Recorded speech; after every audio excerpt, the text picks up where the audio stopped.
And welcome to another edition of Spits and Suds, proudly presented by the on-time experts, keeping you comfortable throughout this upcoming Stars season.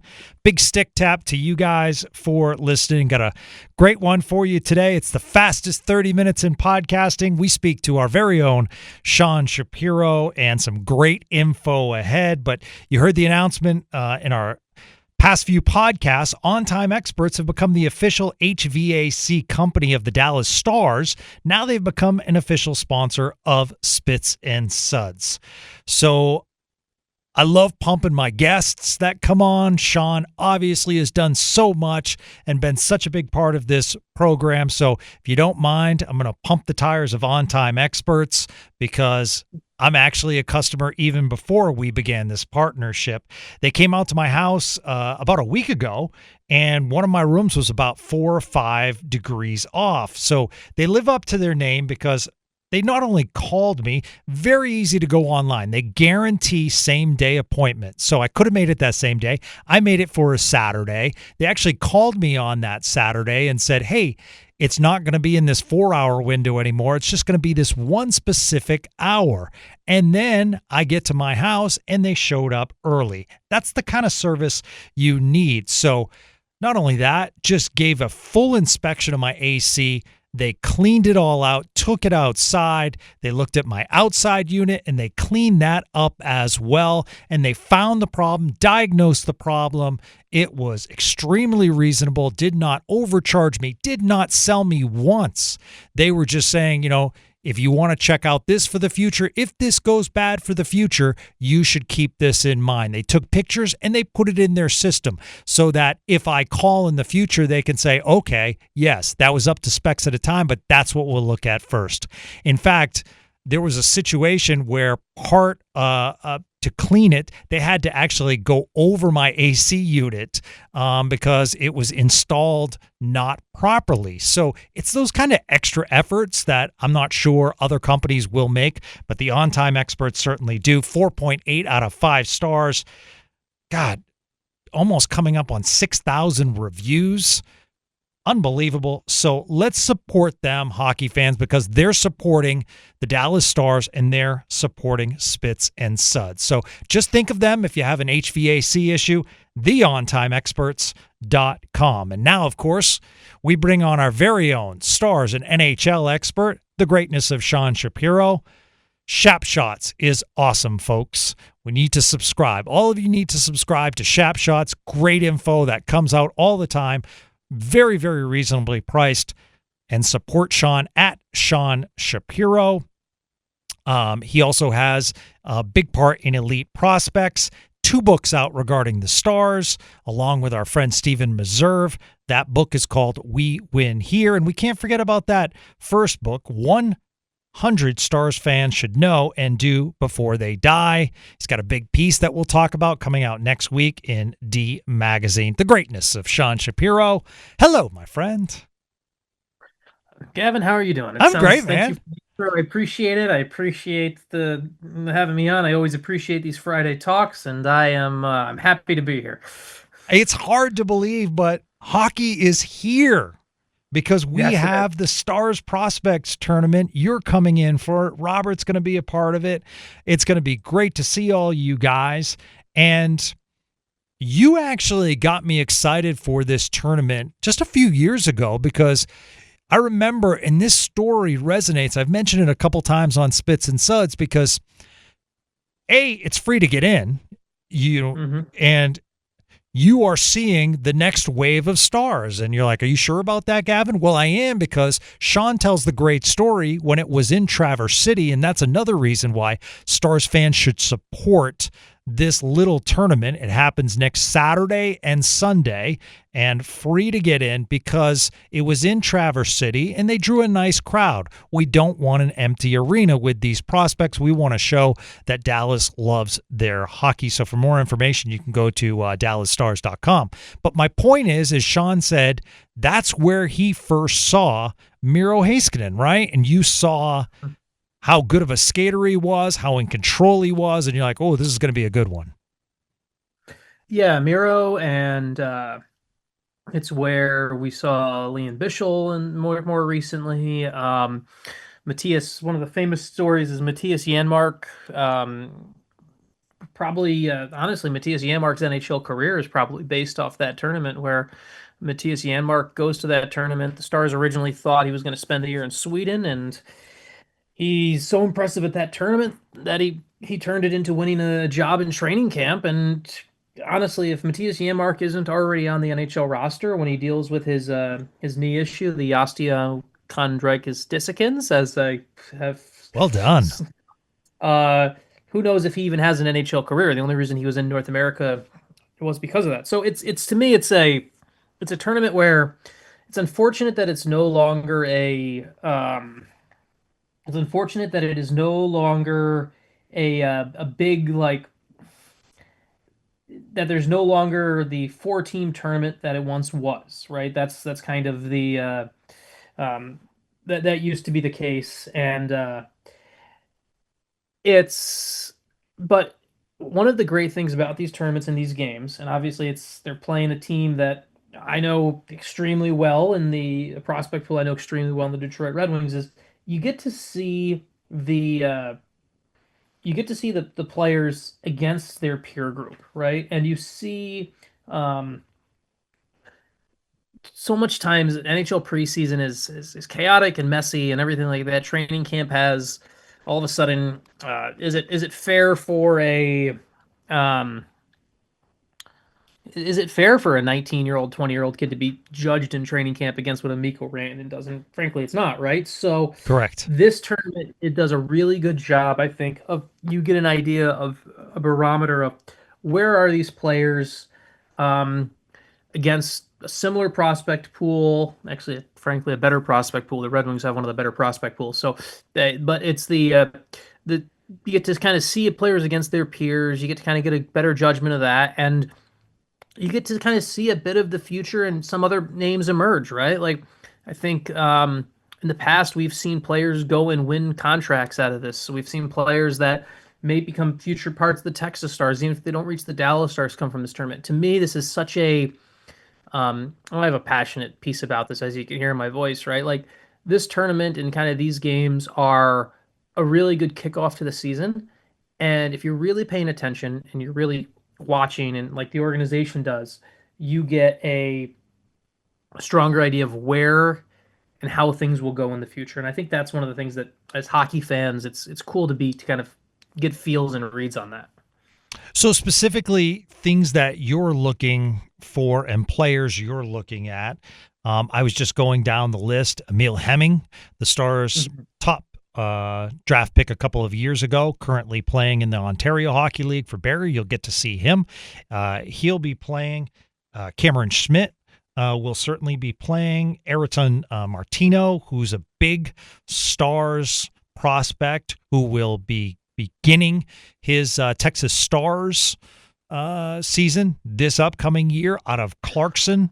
I was looking at him defensively. Two names that stick out, Sean: Trey Taylor, Tristan Bertucci, are two names that I'll be looking at. You know, the other thing is, and while they're not necessarily top prospects, I think for the future this is important. The two goaltenders that will be in the Stars lineup, Ben Cross, who is back between Idaho and Texas, and then our German draft pick from a few years ago, Arno Tiefensee, and he's making his North American debut, basically, and signed an entry-level contract. And I say, like, okay, well, you know, this is important because there's goalie depth at Texas. Someone's going to have to go to Idaho, I believe. And this could be one of the backup goaltenders to Jake Ottinger in the future. Yeah, and it's for both these guys, right? For Ben Cross is a little bit older. He's I think he's 25 already, so it's a little bit of, and goalies can have a little bit of a slower development path and everything, and he was someone who was signed out of college. But Cross is someone who is in kind of that spot where he's got this season coming up where he can kind of prove whether he is in the pipeline or not. Is he an AHL? Is he just an AHL goalie, or is he a Or is he a legit prospect? That'll be an interesting thing for Cross this season. That's kind of something he'll have to prove as a 25-year.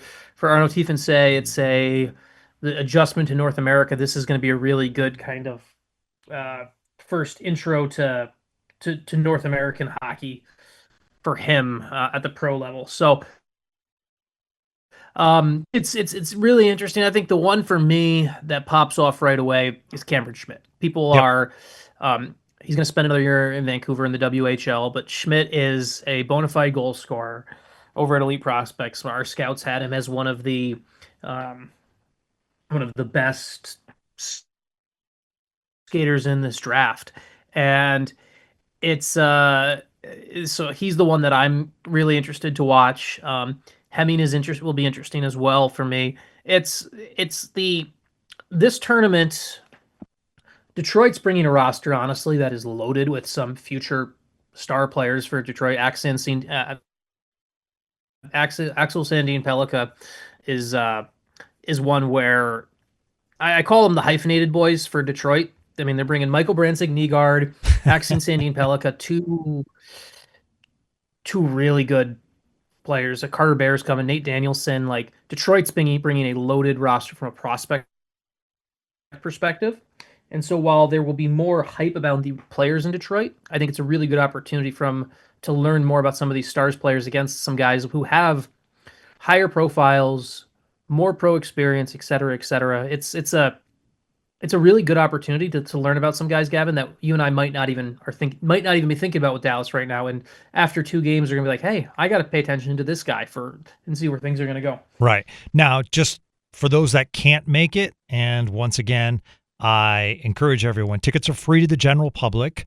And if you go to the Dallas Stars website, there you go. You can get your tickets. Parking also available. There is a charge for parking.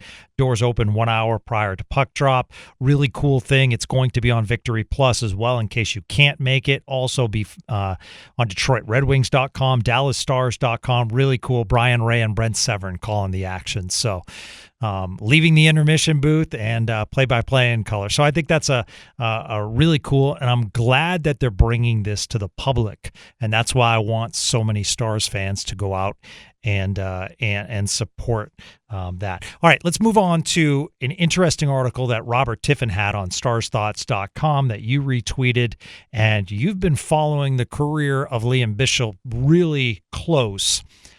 And Bichsel was interviewed by a publication in Switzerland where he confirmed that he's banned still from playing for Team Switzerland this year, so that will include the Olympics in Italy, as a result of not participating in the World Juniors in 2024. Can you take us through the timeline and why Switzerland would ban an NHL player? Yeah, so it's and there's also so Bichsel confirmed it in the piece Robert linked back to, and then also the Swiss national coach was asked about this in a separate story at the same time. This goes back to Lian Bichsel is very much does things his own way. And there's nothing wrong with that. That's just the reality of who Lian Bichsel is. And there have now been multiple times where Lian Bichsel has turned down national team invites to camps, or in the case of 2 years ago, not this past season, but the season prior, when he had the year where he started the season in Texas with the Texas Stars and then activated his European assignment clause and went back to the SHL, where he was requested to play he was requested to play for the under-20 Swiss national team at World Junior, and he said no. And when you kind of in the Swiss national team, when he's gone and kind of spurned their chosen not to play for them at that level, Swiss national team decided they were going to give him a ban for 2 years from playing for the team internationally. And we wondered when it officially came out of whether this included the Olympics. And I think that was the hammer. This is the point that they're trying to send, that obviously the Swiss national team wants to win and do well, but they also want to create a culture that being part of the Swiss national team and representing your country is something that you get to, that is a privilege at all levels, and not just something where you get to use the Google translated term from the Swiss national coach. Do not get to be a raisin picker. And I did not know raisin picker was a term until I read this term that was translated Wouldn't it from be grape Swiss picker? to English. It was raisin picker. That's fascinating. Where you don't get to be a raisin picker and go and pick when you get to go and be your get your and when you represent the country. And so that was a fascinating. It's kind of a fascinating dynamic to see how it all played out. And I don't know. It's definitely hurts these Swiss medal chances at this coming Olympics. Let's just be honest. They're not gonna field 6 NHL defensemen. There's a better team that they could have had if they had Lian Bichsel on their team. They also are sticking by their standard of or whatever terminology we want to use on this. So it's a really interesting development on this of the Swiss hockey organization being like no one is bigger than the country. And I think it's not like the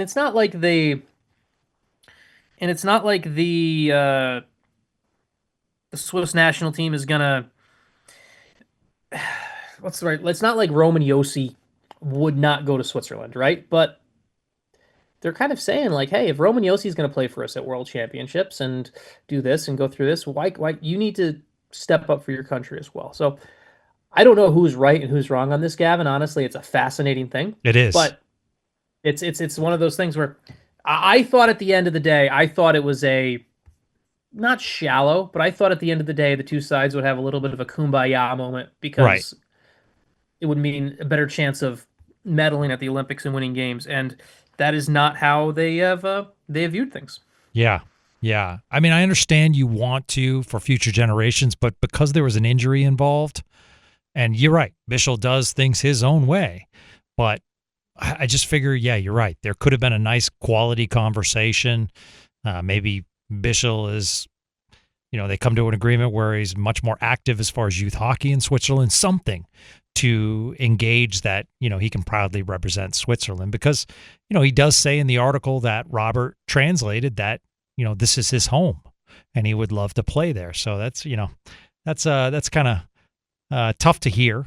But at the same time, it's weird. I have mixed emotions, Sean, because I want to see as many Dallas Stars as possible in the Olympics, but I want as many Dallas Stars to get rest and stay healthy during that break. Well, it makes right? Like I'm pulling as we're talking right now, like I'm looking up you look at the groups, right? It's like it's all of a sudden Switzerland versus France on Thursday, February 12th. Doesn't have nearly as much intrigue as it used to me, right? Like you're right. Obviously, I'll still watch it. I'll still be up to watch the game and everything, but it doesn't have from a Stars perspective, it's not nearly as intriguing. So and you also, and maybe with the way Bichsel, I wrote about Bichsel about a week and a half ago, and the way he plays and physicality and everything like that. Honestly, Gavin, he might be the player who the 2-week break from his physical style might not be the worst thing. Mm-hmm. And the other thing is he might also benefit from his style doesn't necessarily have the same international impact. I'll say it that way too. Whereas, I mean, I know there's going to be a lot of NHL players and a lot hitting, but international hockey can be a little different. So I don't know. Maybe it can work for the better. But it will be interesting to see where it goes. Yeah. David Pagnotta of the Fourth Period has said that contract talks with Jason Robertson and the Stars will begin later this month. It's good to see that the signs are going to have some both sides are going to have some chats. I wanted to ask you because Robert and I kind of did a deep dive on the breaking news that the CBA, as far as free agency with that 8th to 7th year, will end on September. So basically, teams cannot sign someone to 8 years after September of 2026. So wanted to get your thoughts as far as each camp. Would Robertson want a shorter deal? And are the Stars, do you think, set on 8 years with Robertson? I think if you're Jason Robertson, you kind of would like to get that. The 8th year represents way more money. Yeah. Right? Like, I think that's the reality. That's something that you as a player have to put value on, right? Like, that's something that is a so I think it's and here's the other thing about the whole Jason Robertson, and I don't know who or whom is giving sources on the negotiation happening at the end of this month or whatever. Here's the deal. Jason Robertson is a CAA client, and so I'm assuming that that scoop or whatever came from someone within CAA. Yeah. Because that's just the reality. That's how these things work. We can be honest about that. The other thing that is impossible to ignore and everything like that is there is from a Jason Robertson perspective, and it comes from the Stars and everything, is Gavin, who benefits more from Jason, like from at the end of the day, and I think we're not talking about this nearly enough, is Jason Robertson's play this year can really swing his value one way or the other. Sure can. Like, which side is going to bet on itself more, right? And in a weird way, obviously, Jason Robertson betting on himself and having a great year is great for the Stars because it might mean some silverware at the end. But this whole Jason Robertson, will he be traded, will he not be, and everything like that is the whole. I don't know what Jason Robertson is worth right now. Is he a 110-point player? Personally, I don't think so. I think he's more regularly an 85 to 90-point guy. And so what do you pay an 85 to 90-point guy? And what do you pay, and is he is he a point per game guy in the playoffs? Is he someone who can take that step forward? Or is the reality of, when everyone talks about Jason Robertson trades, I think people are talking too soon. Like, I think any potential Jason Robertson trade would be at the draft next year if you were ever to go to the trade route. But if Jason Robertson's going to want $11.5 million and he's an 85-point guy, let's just call it, like, if I'm talking to you as if you're pretending to be Jim Nill for a second for me, Gavin, can you pay an 85-point guy in $11.5 million when Thomas Harley's about to need $9.5? No, I can't.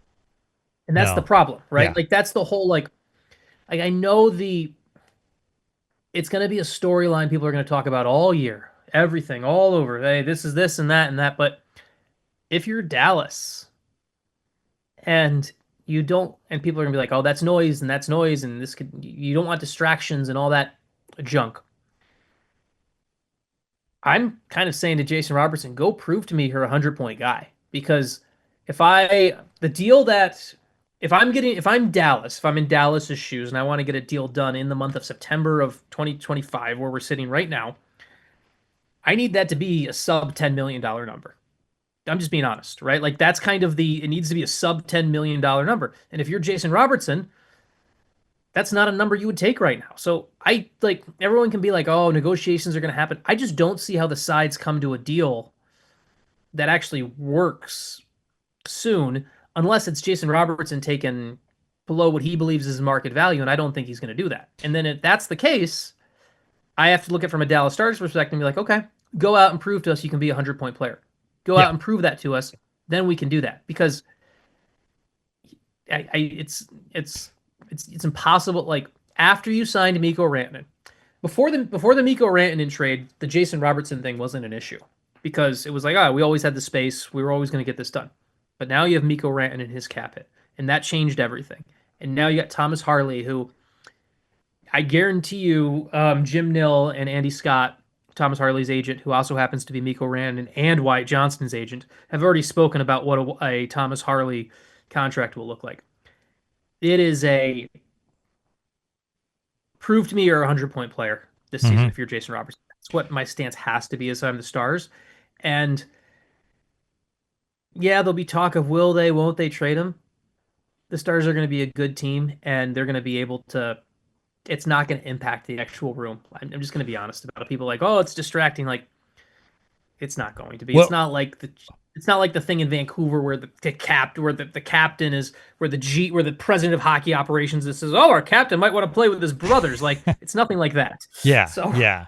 Well, let me throw this in there because I think this is forgotten by many. Both Robertson and Harley are restricted free agents. And we correct. forget about that. We don't necessarily talk about that. And the Stars, if they make qualifying offers, they are the property of the Dallas Stars. Now, they can hold out, and we've seen that in NHL circles, but there's a difference between a UFA and an RFA. So I guess my other throw into this mix is if they can't get Harley done, Sean, do you foresee, like, I know there's this agreement, although it is becoming looser and looser as far as teams going after restricted free agents. But if you're a team, don't you look at maybe 10.5 to an 11-year multi-year deal with Thomas Harley to try to get him away from the Stars? I mean, I think if I'm a NHL team and I'm trying to steal a first pairing defenseman, like Thomas Harley would be high on my list. Like that's to me, he's a franchise defining player. Yes. Like, and that's something that I think Stars fans, because he's on the same team as Miro Heiskanen, and he's able to live below the radar a little bit more. But Thomas Harley is that good, right? Like, you don't make Team Canada and have the impact that he had, like without being as good as he is. Like, so to me, Thomas Harley is more important than Jason Robertson to the long term plan, and I don't have an issue saying that. So, um, I think also there is something to I mentioned the agency part of Andy Scott Andy Scott who represents both Harley and Johnston and Rand. I believe those conversations have already been had a little bit with Jim Nill of okay, how do we make this done? Because I know Thomas Harley is a big part of what Jim wants to do. So it's it's really interesting, Gavin, because the RFA thing is also adds to a spot of Jason Robertson, if signs he could have to play on the qualifying offer. Now he also could go and hold out Right. and do something similar. I mean, we saw obviously the big football team in town. I don't think it's not the big football team in town had dealt with that where they ended up trading away their best player because Yes. of he didn't want to play off a contract of that. So there's I guess it basically this comes down in my mind, Gavin, is how dirty do both sides want to play when it comes to kind of the money fight, right? Are they Correct. going to be like, hey, is this something we're going to let impact the team on the ice? And as of right now, I don't think it is. But yeah, it's to me though, if you're asking me what's my priority would be keeping Thomas Harley Me too. over Jason Robertson. That's Yeah. just I think that's the fact. And it's not I love Jason Robertson's game. I think it needs to be way more varied in the playoffs, and I think that there needs to be some more dynamic to it. I really hope he makes the Olympic team this year and all of that stuff. But at the end of the day, if I have to pick Thomas Harley or Jason Robertson, I'm going with the prime position, and I'm going with the guy who delivers on a night-to-night basis the way Thomas Harley does, and and is also an offensive weapon too, even though he's capped at 12, 15 goals as a defenseman as opposed to what Robertson has scored. So it's this whole Robertson stuff is it's fascinating and it gets going and all of that, but I keep going back to the thing I wrote for D Magazine a month ago where this is all fascinating and everything like that, but it doesn't impact the 25-26 Dallas Stars.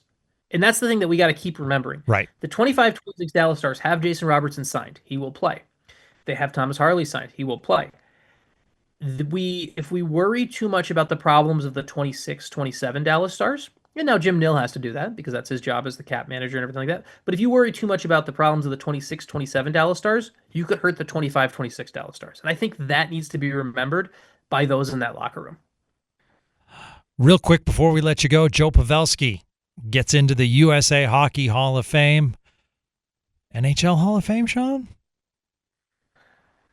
I would like him to be in the. I would too.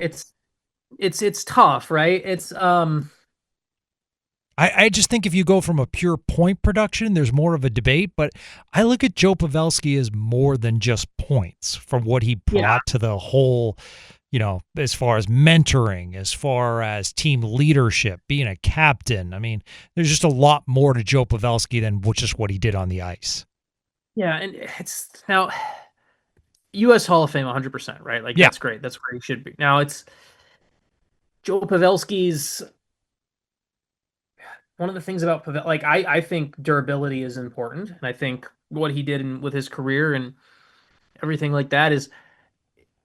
I don't know if he'll be in. Like he's also someone who, as good as he was and everything throughout his career, I don't think there was ever a was there ever a year in his career where Joe Pavelski was a top 10 player in the world, No. right? And that's the problem. And that's like the You're right. problem, right? Good Where point. I think throughout his career, he's probably a top 30 player, probably throughout his entire career. You can make the case Joe Pavelski's a top 30 hockey player in the world, which is fine. That's a great thing of the durability. But how do we weigh the scales of durability of that to versus like the Hall of Fame is supposed to be the Hall of Great, right? And it's also a complicated thing of because who is and isn't in and everything like that. I will say this about Joe Pavelski, and I think the USA Hockey Hall of Fame is a great fitting honor, exactly where he needs to be. I also think um, there needs to be I think from a Stars perspective, and I'm assuming he will go into the Stars Hall of Fame someday. I'm assuming that, even though, I'd as like I've to said see on this that happen in program, the next few years, actually. yeah, yeah, as I've said on this program, I'm not sure how I'm not on that committee, but but whatever. I think you've Only a said it, little and butthurt. I think we've all repeated it about 5 times. Only a little butthurt, Brad. I know you listen. The I mean, it's okay. I mean, it's not like you. I mean, come on. Let's be honest, Sean. It's not like you've written 2 books about this yeah. organization. I mean, come on. So, that is sorry. I have fun laughing at that part. The I think the Stars need to do something. I think there's also a really cool thing that you could probably do something pretty well. You could do something from a draft recognition or whatever. You could put probably like I think there should be a fun story is the 205th pick in the NHL draft, right? And some people probably know this stuff is there are 2 players taken at the 205th pick in the NHL draft that went on to have incredible careers. Joe Pavelski and Henrik Lundqvist. Both were taken with pick 205, both 7th rounders. Um, honestly, I think there would be a really cool like award recognition. I don't know what you do, but something named after Henrik Lundqvist and Joe Pavelski for like as that like 7th round success story Yeah, I like of that. like guys who have taken, especially in a world where things are so heavily scouted now, the guys who have kind of taken that path. So I don't know, like I'm just throwing that idea out into the ether so other people can kind of think about it for me. But I don't think he ends up in the Hockey Hall of Fame just because of the reality is when it comes to the if he also never won a Stanley Cup. He got the silver medal, but he never won the gold medal. Like he's also missing that for everything he did and everything he represented. You're missing that kind of like final resume piece that puts you over some other names. And I think that's the thing that will ultimately be the thing, I think. And for those of you that are wondering, always try to teach on this program. There actually is a United States Hockey Hall of Fame. It's in Eveleth, Minnesota. The motto of Eveleth is Hockey Town and where dreams come true. So if you ever want to go to the U.S. Hockey Hall of Fame, it's in Eveleth, Minnesota. So there actually is a building, and you can go in there and check it out. Things we learn, right, buddy? It is, and it's a. I have not been to that building yet, but I have heard they do a pretty good job there. So. Yeah, no, it's really cool. Well, we know who does a good job, and that's Sean Shapiro. Always comes with just a wealth of information. Excited that you're going to be in town for the Prospects Tournament, watching the Stars of tomorrow. And once again, you can follow Sean online. Obviously, his Twitter, X at Sean Shapiro. Elite Prospects is awesome, also known as EP Ringside. And he's the goalie in the Late Game movie. So if you are looking for a hockey movie to get you excited, great little movie out there. Sean plays the goalie. So the Late Game movie, D Magazine, and an interesting article next week that he'll be putting out for D Magazine. A little bit of a teaser there. So check out Sean next week at D Magazine. I'm sure we'll talk about it after as well. Most importantly, supporting Sean through his Shap Shots Substack. My friend, have a good, restful weekend with the family, because next weekend you're in full gear, my friend. I am, and I am looking forward to it. And if anyone here is listening to this, and you will be at the Prospect Tournament and just come find me and say hello. So. Yeah, absolutely. I'm excited to be there as well and spend some time with you and Robert and a whole bunch of other people. So, yeah, likewise, if you're going to the game, reach out and we'll be sure to say hello to you. So that's going to do it for another episode of Spits and Suds. We always appreciate you joining us. And once again, thank you to our newest sponsor, The On Time Experts at theontimeexperts.com. For Sean Shapiro, I'm Gavin Spittle. Until our next podcast, have a great day, everyone.